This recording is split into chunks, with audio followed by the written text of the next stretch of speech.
para sa'yo, yes, friend, na hindi ngayon nag-aapura ang taray. Walang masyadong gagawin kasi Holy Week.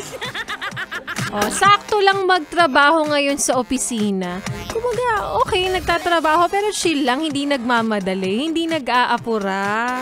Oo naman, no. Kailangan po natin yan. Kailangan mo yan, magnilay-nilay dahil Holy Week nga, diba?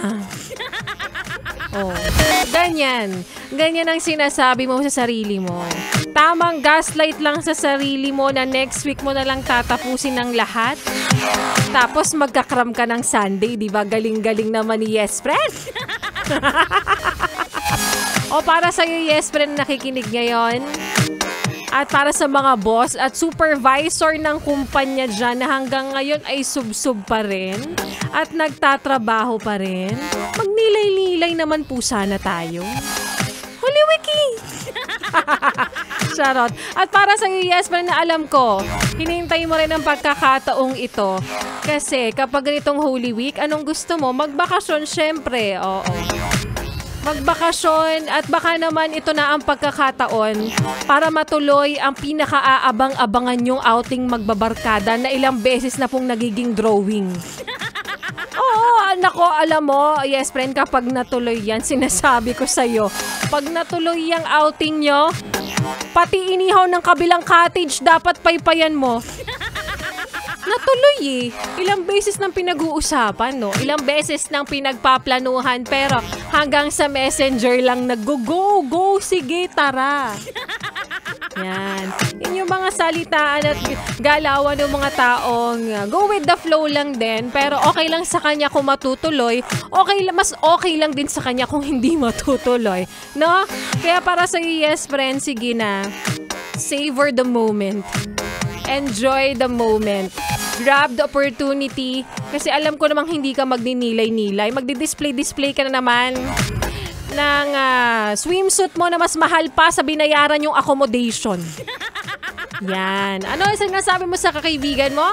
Hoy, ang ganda naman na swimsuit mo. Yan, hindi. Matagal na to. Matagal na to, pero kabibili mo lang. At mas mahal pa nga dun sa room accommodation na in-avail nyo. Kakaloka. Ayaw mag-ulit ng swimsuit. May mga ganyan akong kilala. Gusto nila tuwing lalabas sila o kaya naman magbabakasyon, ayaw na nauulit ng swimsuit. Diba? Social climber. Charot. Maayong hapong muli sa mga bawat at gwapa na Yes Friend po natin. Kasama mo na nga, kapiling, karatig, katuwang, at kaututang dila rin ngayon pong araw ng Lunes. DJ Laika Barista. Yes, totoo. Hindi ka nagugulumihanan, hindi ka naalimpungatan, nagtatrabaho po tayo. 3 to 6 p.m. Dito pa rin syempre sa iyong paboritong istasyon. Nakabonding ang 101.1 Yes FM.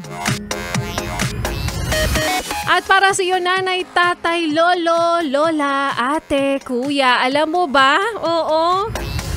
Na dapat ka nang mag-abang dahil malapit nang bumalik ang pinakahihintay mong papremyo.